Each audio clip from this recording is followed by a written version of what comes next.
Hello दोस्तों, मैं आप सभी लोगों का अपने यूट्यूब चैनल पर स्वागत करता हूं। दोस्तों, काफ़ी दिनों बाद हम एक वीडियो बनाने जा रहे हैं। और दोस्तों, जैसा कि आपको पता है कि रीट की जो आंसर की है उसे आए भी लगभग 1 महीना हो चुका है। और दोस्तों, काफ़ी टाइम से कोई वीडियो नहीं बनाया, लेकिन अब चूंकि रिजल्ट को लेकर के काफ़ी लोग असमंजस में हैं, तो उसको लेकर के हम बात करेंगे। थोड़ा कट ऑफ को लेकर के बात करेंगे। देखिए दोस्तों, आप भी जानते हैं कि पिछली बार कट ऑफ की काफ़ी वीडियोस बनाई थी, लेकिन कट ऑफ जब आया सामने तो वो काफ़ी अनएक्सपेक्टेड था। तो दोस्तों, उन चीज़ों को देखते हुए मैंने सोचा इस बार कि हम काफ़ी एक मतलब काफ़ी टाइम तक मैंने काफ़ी चीज़ों का एनालिसिस किया, काफ़ी लोगों से बात की, तो उसके बाद थोड़ा बहुत जो चीज़ सामने आई है, क्योंकि परफेक्ट तो दोस्तों कोई नहीं बता सकता कि क्या कारण है कट ऑफ का ऊपर जाने का या नीचे कारण जाने का। लेकिन का कुछ चीज़ें जो वास्तव में तथ्यात्मक रूप से सामने हैं, उन चीज़ों पर हम थोड़ा सा चर्चा करेंगे और थोड़ा रिजल्ट को लेकर के। और दोस्तों, जो भी एक रीट लेवल 1 बोनस मैटर को लेकर के थोड़ी सी चर्चा करूँगा। और इसके साथ में दोस्तों, सेकंड ग्रेड पेपर लीक जो हुआ है, तो उसके बाद देखेंगे कि उसमें आगे क्या हो सकता है। तो चलिए शुरुआत करते हैं एक एक चीज़ की। देखिए दोस्तों, पहले तो मैं आपको रीट से रिलेटेड एक अपडेट बता देता हूँ। जैसा कि आप सबको पता होगा कि रीट से रिलेटेड अपडेट में एक तो जो आपके आपत्ति प्रश्न हैं, मतलब 2022 के अंदर दोस्तों राजस्थानी भाषा से रिलेटेड जो सवाल पूछे गए थे, तो उसको लेकर के दोस्तों आपत्ति लगाई है कोर्ट के, हाई कोर्ट के अंदर। और उसके अंदर जो अगली जो सुनवाई है वो 10 मई को होगी, 10 मई 2023 को। ठीक है, आपत्ति प्रश्न इसमें राजस्थानी भाषा के जो प्रश्नों हैं उनको लेकर के। तो एक तो ये अपडेट है, मैं आपको ये चीज़ बता देता हूँ, 10 मई को उसकी अगली सुनवाई होने वाली है। ठीक है, इसके बाद देखिए, इसके अंदर जो है आगे राजस्थानी भाषा को लेकर के देखिए, आज अखबार न्यूज़पेपर में भी था कि लेवल 2 के 8 प्रश्नों पर लगाई हुई है। लेकिन इसके अंदर दोस्तों लेवल 1 लेवल 2 सभी कुछ सम्मिलित है। इसके अंदर जो लेवल 1 के अंदर भी शायद 6 से 8 क्वेश्चन जो थे वो राजस्थानी भाषा के थे, तो उनको लेकर के भी आपत्ति लगी हुई है। ठीक है, चलिए आगे चलते हैं। आगे देखिए दोस्तों, मैं आपको और बता देता हूँ सेकंड ग्रेड भर्ती को लेकर के। दोस्तों, मैं आपको एक एक चीज़ पर अपडेट देने वाला हूँ, छोटी छोटी सी, क्योंकि फालतू वीडियो को ज़्यादा लंबा नहीं करेंगे। तो दोस्तों, सेकंड ग्रेड भर्ती का आपको सब पता चल चुका है कि भाई सेकंड ग्रेड भर्ती जो है वो पेपर जो किस प्रकार उसके अंदर लीक हुआ था दिसंबर के लास्ट वीक में। और उसके बाद अब चूंकि जो पूरी चेन है वो पकड़ा आ चुकी है, और थोड़े बहुत लोग हैं वो, और एसओजी उसकी जांच कर रही है और पकड़ लेगी कुछ दिनों में। लेकिन अब वो मुख्य मुद्दा ये है कि सेकंड ग्रेड भर्ती का क्या होगा। चूंकि आपको पता है फर्स्ट ग्रेड भर्ती के परिणाम आना शुरू हो चुके हैं, तो फर्स्ट ग्रेड भर्ती तो आपकी हो जाएगी। थर्ड ग्रेड भर्ती भी दोस्तों अभी तक कोई ऐसे प्रूफ नहीं है जिसके आधार पर पेपर लीक की कोई संभावना है, तो थर्ड ग्रेड भर्ती भी आपकी लगभग कंप्लीट हो ही जाएगी। लेकिन दोस्तों, सेकंड ग्रेड भर्ती के अंदर शुरू से ही, जिस दिन से एग्जाम हुआ था उसके 2-3 दिन पहले से ही लग रहा था कि पेपर कहीं ना कहीं लीक है। और फिर उदयपुर में जो बस पकड़ा गई थी उसके बाद काफ़ी चीज़ें सामने आई, और उसका 4 महीने तक, 5 महीने तक, सॉरी 4 महीने से उसकी पूरी जांच चल रही है। तो फाइनली दोस्तों अब उसके अंदर काफ़ी चीज़ें सामने आई है, और पता चला है कि भाई जो पेपर सेटर थे वो 6 से पेपर के जो सेट थे वो अपने घर लेके गए थे। और फिर उनके जो भांजे थे उन्होंने हाथों से 80 सवाल लिख करके, और वो बच्चों को जो भी थे उनको पहुंचाए थे, जिन भी लोगों को पहुंचाए थे, फिर वहाँ से बच्चों तक पहुंचे। और आपको ध्यान हो तो जब कोर्ट के अंदर ये मामला गया था, तो कोर्ट ने भी यही था कि 80% क्वेश्चन मिले, क्योंकि जितने क्वेश्चन लिख करके दिए वही तो मिले थे उसके अंदर। तो 80%, जबकि कोर्ट ने बोला था कि भाई 80% क्वेश्चन मिलने के बाद भी आ सकते हैं किसी भी गाइड से, तो उसको रद्द नहीं माना जाएगा। लेकिन दोस्तों 80 क्वेश्चन आप सोचिए, मिलने का मतलब यही था कि जो 80 क्वेश्चन इन्होंने लिख करके दिए थे वही वो 80 क्वेश्चन थे। तो इसका मकसद केवल सीधा सा है कि पेपर आउट था। तो जो जिस प्रकार टिप्पणियां की गई कि नहीं 80% क्वेश्चन आ सकते हैं, तो दोस्तों मुझे लगता है कि उसके ऊपर काफ़ी सोच, प्रो कोर्ट के सामने सबूत जो है वो छिपाए गए थे, जिसके कारण इस तरह की चीज़ें सामने आई थी। लेकिन अब चीज़ें आप जैसा भी जानते हैं कि सामने है कि भाई इस तरह की चीज़ें, कि भाई जो है कि क्या बोलते हैं कि क्वेश्चंस लिख करके दिए गए थे, तो साफ है चीज़ें। ठीक है, आगे देखिए। इसके बाद दोस्तों रीट लेवल 1 बोनस मैटर को लेकर के मैं थोड़ा सा बता देता हूँ कि आपके दोस्तों जो ये जो मैटर है, लगभग 1 साल हो चुका है इस मैटर को। और अब जो इस मैटर के अंदर फाइनली जो चल रहा है वो मैंने आपको बताया था कि दोस्तों 12 तारीख के 12 अप्रैल के आसपास जो है एक्सपर्ट कमेटी की रिपोर्ट आई थी, मैं आपको बताऊं तो।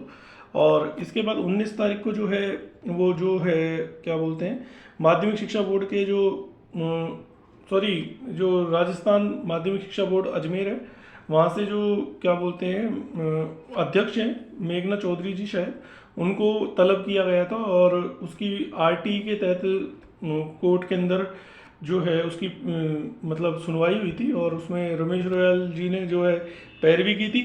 और उससे रिलेटेड दोस्तों अपडेट यही है कि फ़िलहाल जो मामला है इसके बाद अब जो है रिपोर्ट आई है। अब उसके ऊपर देखिए दोस्तों राजस्थान हाई कोर्ट जो जयपुर है, और क्योंकि दोस्तों ये मैटर जो है राजस्थान हाई कोर्ट जयपुर और जोधपुर दोनों में चल रहा है, तो अब उस रिपोर्ट के आधार पर उस रिपोर्ट के अंदर मैं आपको बताऊं तो कोई अच्छे से प्रूफ नहीं दिए हुए हैं। मतलब कमेटी ने केवल सीधा लिख दिया है क्वेश्चंस पर कि निरस्त किया गया, वैल्यू मतलब प्रूफ सही नहीं है, और ज़बरदस्ती के प्रूफ जाने उन्होंने कहाँ कहाँ से दे दिए कि भाई हमने इस आधार पर सही माना है। और उन्होंने कोई एक तरीके से कि भाई उन्होंने क्या किया कि व्याख्या नहीं की, सीधा लिख दिया कि भाई इसे निरस्त किया गया और प्रूफ लिख दिए। तो उन्होंने लगभग सारे प्रश्नों को इस तरह हटा दिया जो कि हमने रिपोर्ट को देखा। तो उसी को लेकर के फिर जो है उस रिपोर्ट के बाद उसको लेकर के क्या बोलते हैं कि कोर्ट में सुनवाई हुई थी कल, और बाकी उसके अंदर बस यही था कि अब देखते हैं आगे क्या होता है। अभी एडवोकेटों से बात चल रही है तो वो इस केस को आगे फर्दर कितना कंटिन्यू करते हैं देखा जाएगा। बाकी दोस्तों मैं आज आपको ईमानदारी से बताऊं तो जिस तरह सरकार का रवैया रहा और उन्होंने जिस तरह की एक्सपर्ट कमेटी की रिपोर्ट आई, तो उसको देख करके बहुत कम चांस है कि बोनस मिलेगा, क्योंकि एक्सपर्ट कमेटी ने जो रिपोर्ट दी दोस्तों वो बिल्कुल भी, आप जैसा कि जानते देखिए आपने भी, इसमें कोई वो वाली बात नहीं है। आप लोगों ने भी देखा हो तो जो एक्सपर्ट कमेटी की रिपोर्ट थी, जैसा कि RSM SSB के द्वारा अभी कंप्यूटर अनुदेशक भर्ती और काफ़ी भर्तियों के अंदर देखा गया कि उन्होंने सही सवालों को डिलीट कर दिया, या एक बच्चा जो है 8 IIT से जा करके प्रूफ ले आया किसी क्वेश्चन का, उसके बावजूद भी उन लोगों ने सही नहीं माना।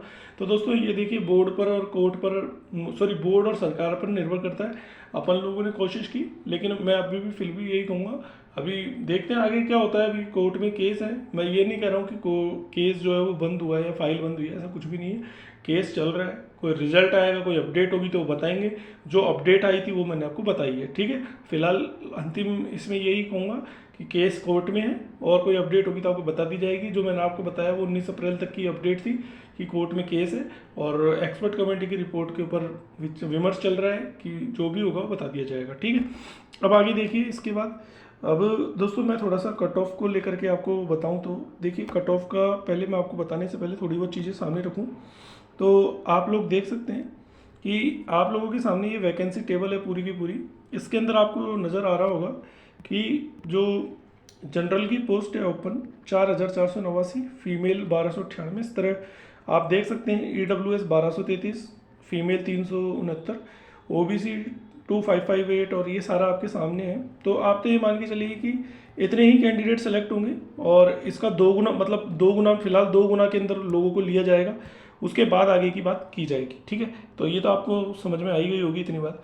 अब दोस्तों मैं आपको देखिए थोड़ा सा आइडिया, जो मेरा जो आइडिया है वो मैं आपको कट ऑफ के बारे में बताऊं तो कि 100+ अभ्यर्थी जो है वो बहुत कम है, ना के बराबर है। मतलब आप ये कह सकते हो कि पूरे राजस्थान के अंदर जितना अभी तक हमारे सामने आया, मैंने काफ़ी लोगों से बात की, 100+ दोस्तों मुझे 15 लोग भी नहीं मिले, ईमानदार से होता हूँ। और अब तक मैंने आप लोग जान सकते हैं कि पिछली बार हम लोगों ने कितने वीडियोस बनाए।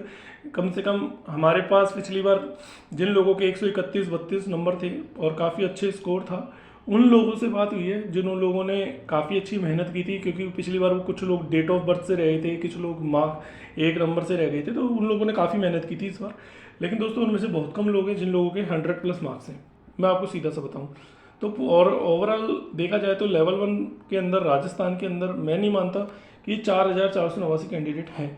तो इसका मतलब ये है कि L1 का जो कट ऑफ है किसी भी की तरह से 100 से तो कम रहेगा। 100 क्वेश्चन का मतलब सीधा सा मतलब है 200 मार्क्स। मैं आपको इतना क्लियर कर देता हूँ। पहले तो इस चीज़ को आप दिमाग में रखिए कि 200 नंबर से ऊपर नहीं जाएगा। अब 200 से नीचे कितना रहेगा उसके ऊपर हम थोड़ी सी और चर्चा करते हैं। देखिए अगर आप मान करके चलें तो मैंने जो चीज़ें सामने आई मैं आपको और बता देता हूँ, देखिए ज़रा ध्यान से। तो मैंने ये पाया कि जनरल के अंदर जो है 95 से ऊपर कैंडिडेट्स की संख्या भी बहुत, आप ये मान के चलिए कि लगभग 2-3 हज़ार कैंडिडेट होंगे। आप ये मान के चलिए 100+ 1000 कैंडिडेट और 95+ 2000 कैंडिडेट। क्योंकि इस बार क्या है कि देखिए आपको पता है नेगेटिव मार्किंग थी, तो पॉइंटों में भी काफ़ी वेरिएशन आएगा इस बार।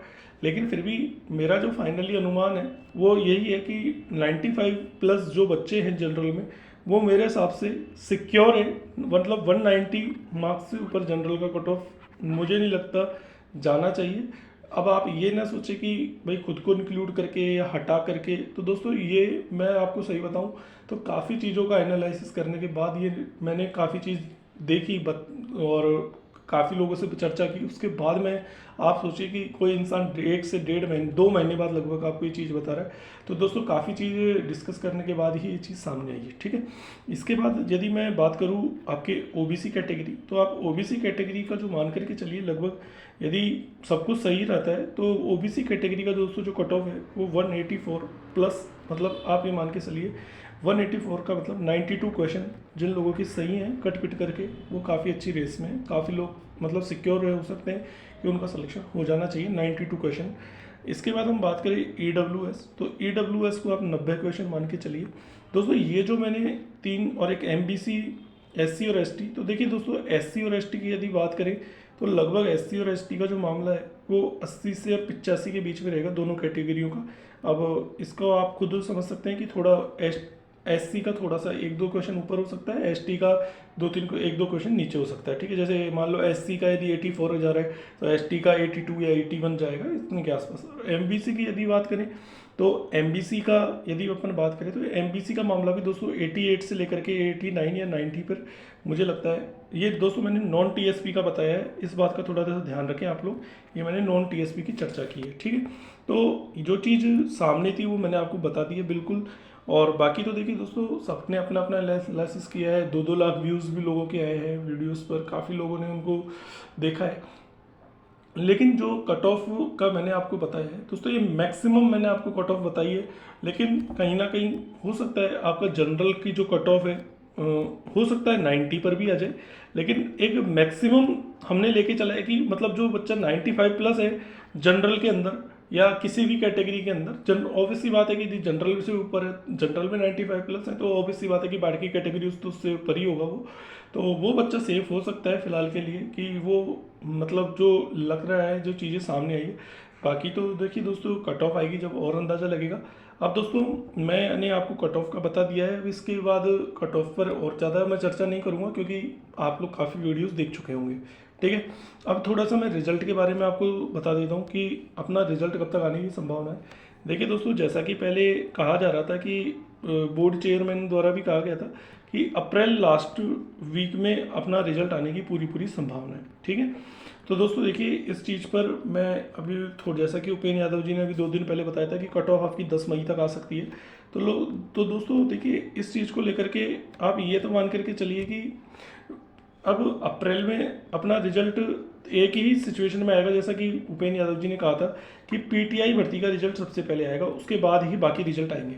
तो दोस्तों PTI CET और उसके बाद रीट का नंबर आएगा। तो दोस्तों ये तो मुझे जहाँ तक चीज़ें दिख रही है या लग रहा है तो उसके अनुसार दोस्तों अप्रैल के अंदर रिजल्ट आने की संभावना जो है दोस्तों बहुत कम है, क्योंकि बहुत ऐसी, हाँ लेकिन एक ही हो सकता है कि हम ट्विटर कैंपेन करके या सरकार थोड़ा बोर्ड पर उस चीज़ को शिक्षा मंत्री जी से थोड़ा कह करके और थोड़ा करवा सकते हैं, क्योंकि उन्होंने जैसा कि कहा था कि भाई हम किसी भी कंडीशन में जारी कर देंगे, लेकिन जो चीज़ें सामने आ रही है उसको देख करके लग रहा है कि मई के फर्स्ट वीक में हमारा परिणाम आएगा।